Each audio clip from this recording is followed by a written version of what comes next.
Welcome back. I'm Cruftikins, and here we try to bring you some of the news you may not see on your standard news networks. And if there is anything you'd like us to cover, please leave a comment below. Today we have 3 stories.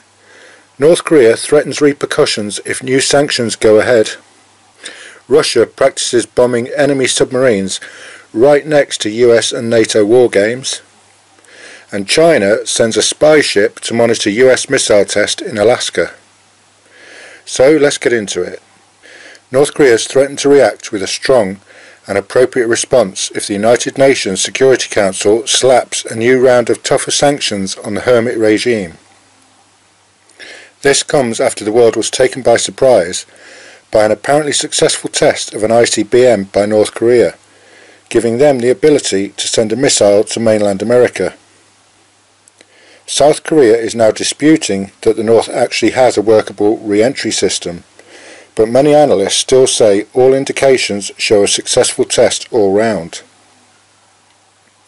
So far, Kim Jong-un has paid little attention to threats or sanctions and is unlikely to take any notice now. North Korea issued a statement saying that it would be a fatal mistake and that they would not tolerate the reckless sanctions of the US and other hostile forces. What this means exactly is anybody's guess. Elsewhere, both Russia and NATO have been flexing their military muscles in Eastern Europe. US-led war games began in the Baltic region on Tuesday, with the exercises involving the key Baltic states of Lithuania, Poland, Latvia and Estonia, as well as other European allies. It is aimed at boosting cooperation and combat readiness in the area, especially after Russia annexed Crimea, sparking fears that it had its sights set on another vulnerable country.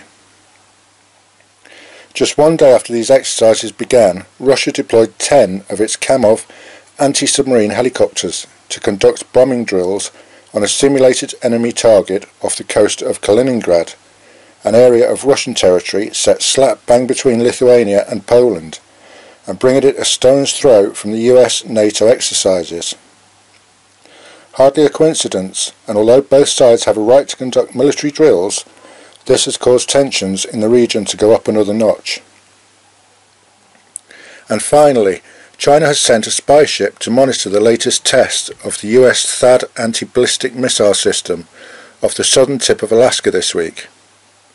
The spy ship was of a type not previously seen in that region before, and sailed to just 100 miles off the Alaskan coast.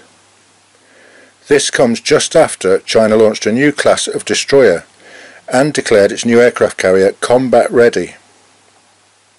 According to a think tank in Washington, China now has approximately the same number of vessels as the US Navy, although many are without doubt not as advanced. It does, however, show their determination to become a world superpower, and their commitment to improving their military is proceeding at a rate not seen in 50 years. The big danger is that this will trigger another arms race between the world's big players. We will try to keep you informed as best we can, so please hit that subscribe button for further updates. Thanks for watching, and don't forget, the world is watching, so please be kind to each other.